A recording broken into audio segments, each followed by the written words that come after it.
suv ko'paygan sababi mana shu Orol yashasın mana shu.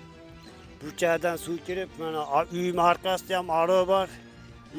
Yonboshida ham aro bor. Shu arodan tashib mana shu nayeslarga ziyon yetkazdi mana.